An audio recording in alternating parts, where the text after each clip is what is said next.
Hello my guys, ഇത് കുറേ മുന്നേ ഞങ്ങൾ കോഴിക്കോട് ബീച്ചിൽ പോയതാട്ടോ.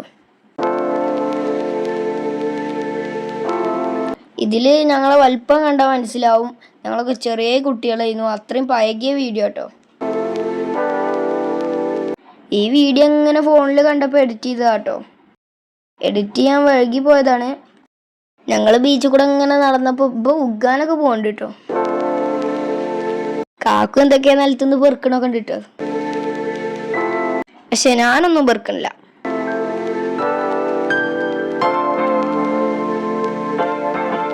തിരമാല കാണാൻ നല്ല ഭംഗിയുണ്ട് എന്നാട്ടോ അമ്മയൊക്കെ പറഞ്ഞു. പക്ഷെ അത്രക്ക് പറ്റിയില്ല. ഇപ്പം ഈ ബീച്ചിക്ക് പോകാനൊക്കെ ആഗ്രഹമുണ്ട് കേട്ടോ. പക്ഷേ ഇപ്പോഴത്തെ ചൂട് വെച്ച് നോക്കുകയാണെങ്കിൽ ഉറപ്പായിട്ടും പറ്റൂല.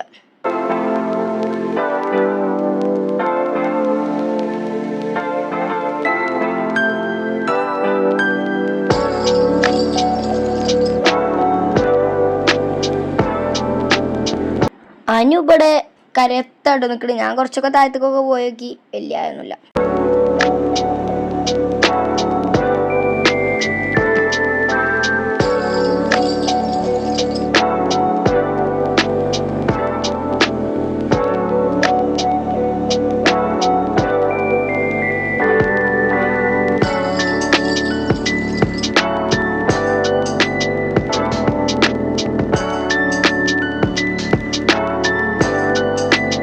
ഞാനും വിൽക്കാൻ പോയിട്ടോ.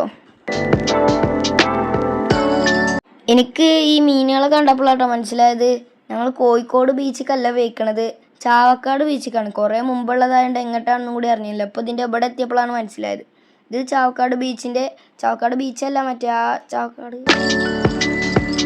ബീച്ചിൻ്റെ അടുത്താണിത്. മറൈൻ വേൾഡ് കേട്ടോ ഇതിൻ്റെ പേര്. ഇവിടെ ഒരുപാട് മീനുകളുണ്ട് കേട്ടോ. പക്ഷെ അതിനൊന്നും വാങ്ങാൻ പറ്റൂല കേട്ടോ, നമുക്ക് കാണാൻ മാത്രമേ പറ്റുള്ളൂ. കടലിലുള്ളയും അല്ലാത്തൊക്കെ ഉണ്ട് കേട്ടോ.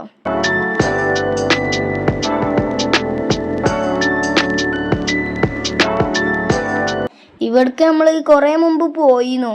പക്ഷേ ആപ്പാക്ക് പോകണമെന്ന് പറഞ്ഞിട്ട് നമ്മൾ പിന്നെ ഇപ്പോൾ പോയതാണ്.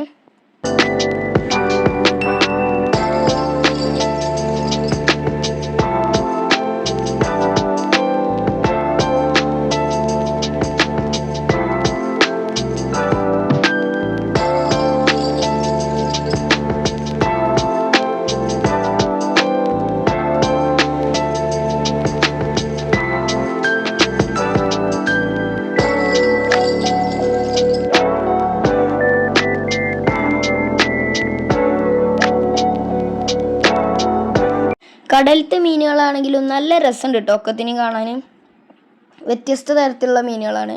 കടലത്തെ മാത്രമല്ല കേട്ടോ, മീനുകൾ മാത്രമല്ല, ഈ വേറെ ജീവികളൊക്കെ ഉണ്ട് കേട്ടോ കടലത്തെയും.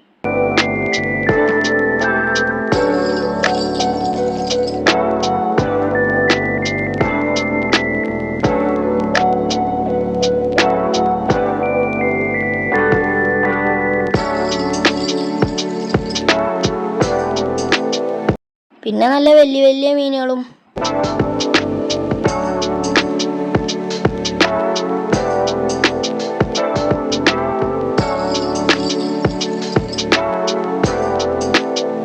കാക്കു പിന്നെ VR ഒന്ന് എക്സ്പീരിയൻസ് ചെയ്യാൻ കയറിട്ടോ.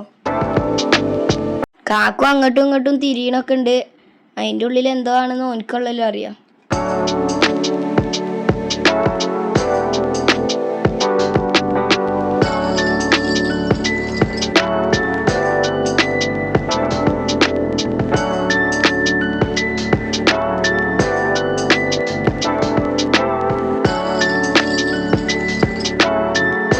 കാക്കുവിൻ്റെ കാട്ടിക്കൂട്ടിൽ കണ്ടിട്ട് ഞങ്ങളൊക്കെ പുറത്തുനിന്ന് ചിരിക്കുന്നു കേട്ടോ.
പിന്നെ കാക്ക ഊരി ഇറങ്ങിട്ടോ.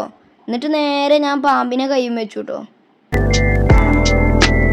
എനിക്കൊരു പേടി തോന്നിയില്ല കേട്ടോ. പാമ്പ് കടിക്കൂലെന്ന് ഉറപ്പായിരുന്നു. മറ്റുള്ളവരാരും വെച്ചില്ല, ഓൽക്കൊക്കെ പേടിയാണ്. എന്നിട്ട് ഞാൻ അത് കഴിഞ്ഞിട്ട് കയ്യിലും വെച്ചു കേട്ടോ. അത്രേ ഉള്ളൂ വീഡിയോ, ബാക്കി നാളെ.